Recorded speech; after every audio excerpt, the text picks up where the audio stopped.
नमस्कार मेरे फेसबुक के सभी साथियों को। जैसा कि मैंने कहा था कि मैं लाइव आऊंगी 7:30 बजे। हम सभी देख रहे हैं कल से दिल दहला देने वाली घटना को देख करके और उस एक 16 साल की बिटिया नाबालिग बेटी अंकिता के दर्द को देख करके दिल दहल जा रहा है।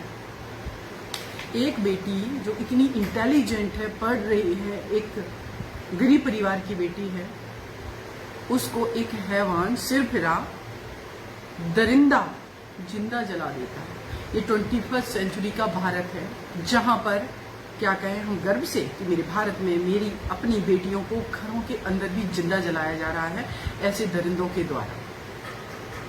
वो बेटी इतनी निडरता से, इतना उसको दर्द होगा, पूरे 90% तो उसकी बॉडी जल गई और उनका वीडियो हम लोग सब लोग देख सकते हैं यूट्यूब पर, फेसबुक पर या टीवी पर चल रहा है।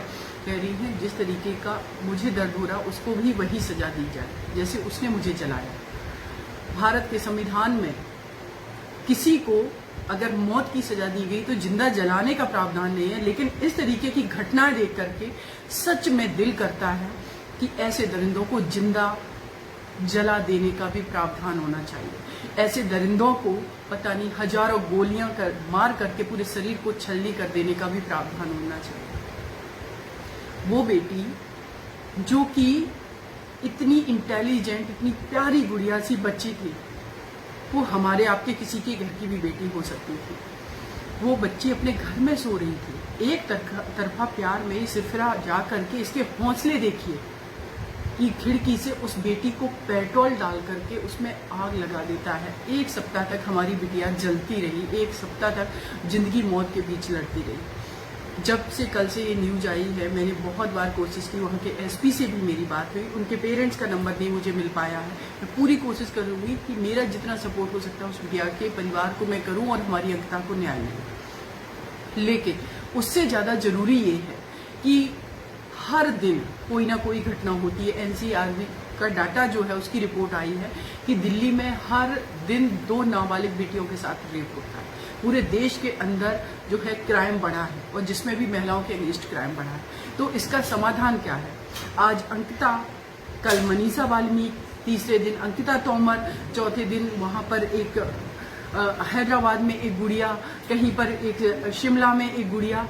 कितनी बेटियों के नाम गिना दें। मेरे पास सैकड़ों केसेस हैं गैंग रेप एंड मर्डर के, जिन बेटियों के साथ ऐसे अपराध हुए। आप लोग विश्वास नहीं करेंगे, छोटी छोटी बच्चों के साथ गैंग रेप के मैटर में हैंडल कर रही। तो इसका समाधान क्या है? मैंने सुना झारखंड के सीएम का स्टेटमेंट, वो कह रहे हैं कि ऐसे क्राइम तो होते रहते हैं। क्यों होते रहते? सबसे बड़ा सवाल ये है, अगर ऐसे क्राइम होते रहेंगे तो फिर आप क्या कर रहे हैं? सवाल तो आप पर भी उठेंगे। लॉ एंड ऑर्डर कहाँ गया था? क्या इस तरीके के सिरफिरों के अंदर इन कानून का कोई डर नहीं है? अगर कानून का डर नहीं है तो मुझे लगता है कि गवर्नमेंट फेलियर। अभी कुछ दिन पहले गुजरात की घटना नहीं, मैं वो कहूंगी कि पूरे मानवता को चैलेंज कर देने वाला एक निर्णय आया है, जिसमें हम सब ने देखा कि एक गर्भवती महिला के साथ गैंग रेप किया गया और उन दरिंदों को छोड़ दिया गया, बरी कर दिया गया। ये कहते हैं उनकी आचरण अच्छा था। 5 महीने की गर्भवती महिला के साथ आप रेप कर रहे हैं, ये अपराधी 7 लोगों को जिंदा उनको मार दे रहे हैं, जान से 3 साल की बच्ची को मार दे रहे हैं, उनको छोड़ दिया गया। जब तक कानून का डर नहीं होगा तब तक इतना मुश्किल है कि हम अपनी बेटियों को बचा पाए। और ये एक बहुत बड़ा सच है क्योंकि 2013 में, जब 2012 में निर्भया के साथ अपराध हुआ तो 2013 में कानून में बहुत सारे बदलाव हुए। सीआरपीसी में बदलाव हुआ, आईपीसी में बदलाव हुआ, जुवेनाइल एक्ट में बदलाव हुआ, बहुत सारी जगह अमेंडमेंट किए गए। लेकिन अगर आप डेटा उठा करके देखेंगे 30% कन्विक्शन रेट है। उन 30% कन्विक्शन रेट में 70% जो अपराधी है वो कहाँ घूम रहे हैं? जो 70% अपराधी हैं वो ऐसे ही शाहरुख जैसे अपराधी हैं जो कि समाज में ये मैसेज दे रहे हैं कि हमारा ये सिस्टम, हमारा ये कानून कुछ नहीं बिगाड़ सकता है। आप लोगों ने देखा जब उसको अरेस्ट किया गया वो किस तरीके से मुस्कुराता हुआ जा रहा। ये उसकी मुस्कुराहट पूरे देश को, पूरे सिस्टम को, एडमिनिस्ट्रेशन को, पॉलिटिशियन को, हमारी जुडिशरी को, सबको चैलेंज कर रही है। क्योंकि निर्भया केस में भी 7 साल लगा दिया था। सिस्टम आर्गुमेंट करते करते सिस्टम से मुझे लड़ना पड़ा था, तब जाकर के उन दरिंदों को फांसी हुई थी। मैं उम्मीद करती हूं कि इस दरिंदे को भी क्यों 1 साल तक मैटर चले, क्यों 6 महीने तक मैटर चले, जब सारी चीजें क्लियर हैं। तो क्या आपके थाने में एक आयोग के पास इतना टाइम नहीं है कि वो 12 घंटे काम करके सारा इन्वेस्टिगेशन करके 1 सप्ताह के अंदर चार्जशीट फाइल करे और 1 महीने के अंदर उनका कन्विक्शन कराया जाए? सारा चीज तो क्लियर है। डाइंग डिक्लेरेशन है, बिटिया बयान दे रही है। हाथरस केस में भी बिटिया का डाइंग डिक्लेरेशन था। आज करीब 2 साल हो जाएगा, लेकिन अभी तक जजमेंट नहीं आया। कोविड एक कारण था, लेकिन क्या मंशा वाकई में हमारी सरकारों की ये रहती है कि जो बेटियों के साथ अपराध हो रहे हैं उनके हम पार्टी लाइन से हट करके उन देश की 49% महिलाओं की आबादी के लिए एकजुट होकर के ईमानदारी से उनके लिए आवाज उठाए? मैं गुजारिश करती हूं और साथ ही साथ मैं ये कहती हूं झारखंड सरकार से कि आप अंकिता के अपराधी को जल्दी से जल्दी फांसी की सजा दिलाएं, तभी ये मैसेज डिलीवर होगा कि जस्टिस प्रिवेल करता है, जस्टिस मिलता है, कानून है। अदरवाइज आपने जितने भी कानून बना लिए उनका इम्प्लीमेंटेशन नहीं है, वो मुझे कागजी पोथे पत्री के अलावा कुछ नहीं लगते हैं और इसीलिए क्राइम नहीं रुक रहे हैं। बहुत जरूरी है कि जितना जल्दी हो सके कन्विक्शन हो, अपराधी को सजा दी जाए। और सजा सिर्फ ऐसा नहीं कि डिस्ट्रिक्ट कोर्ट से हो गई फांसी की सजा, तो हाई कोर्ट अपील में 4 साल मैटर लटका है, फिर वो सुप्रीम कोर्ट गया तो सुप्रीम कोर्ट में 5-6 साल लटका है, फिर वो प्रेसिडेंट ऑफ इंडिया के पास गई तो वहां मर्सी पेंडिंग पड़ी हुई है। नहीं, ये सारा प्रोसीजर 6 महीने के अंदर प्रेसिडेंट ऑफ इंडिया तक पूरा हो जाना चाहिए।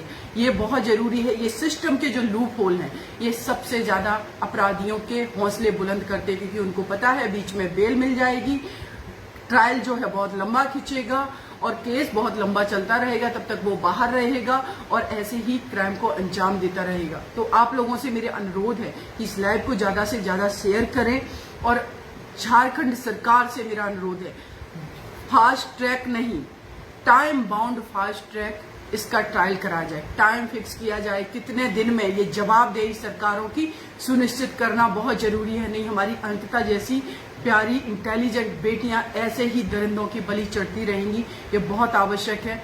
आप सभी से अनुरोध है कि अंकिता के लिए आवाज जरूर उठाएं, चुप नहीं बैठना है। इस देश की बेटी के लिए, हमारे अपनी घर की बेटी के लिए बहुत जरूरी है आवाज उठाना, और सिर्फ सरकारें, पुलिस ये सब फॉर्मेलिटी ना करें। एक्चुअल में इनसे पूछा जाए कि आपके राज्य में कन्विक्शन जो है आपने कितना % कराया। अगर 2021 का डेटा ये कहता है तो 2022 का आप बताइए कि इतने अगर अपराध हुए तो इतने अपराधियों में आपने कितनों को सजा दिलाई है, उन अक्यूज को कितनों का कन्विक्शन हुआ है, उसी से तो होगा सारी चीजें क्लियर। अपराध हुआ, आपने FIR दर्ज कर ली, फिर उसके बाद केस पेंडिंग पड़े हुए। और एक और बहुत ही सोचने वाली बात, मैं देखती हूं कि इस देश के अंदर नो डाउट कि बहुत सारे अपराधी क्राइम करते हैं, बहुत पुरुष वर्ग के खिलाफ भी अपराध होते हैं, लेकिन महिलाओं के खिलाफ अपराध स्पेसिफिक अपराध है। आप लोगों ने देखा भ्रूण हत्या, क्योंकि लड़की है गर्भ में इसलिए मार दो। बालिका हत्या, क्योंकि लड़की पैदा हो गई है, कहां से पढ़ाई के लिए पैसा आएगा, मार दो। दहेज हत्या, क्योंकि कहां से वो दहेज लेकर के नहीं आया, इसलिए ससुराल में मार दो उसको। बलात्कार उसका किया जाएगा, बलात्कार करके उसका मर्डर कर दो क्योंकि वो बयान ना दे दे। इस तरीके स्पेसिफिक अपराध हमारे देश की 49% बेटियों के लिए हो रहे हैं, बेटियों के खिलाफ हो रहे हैं।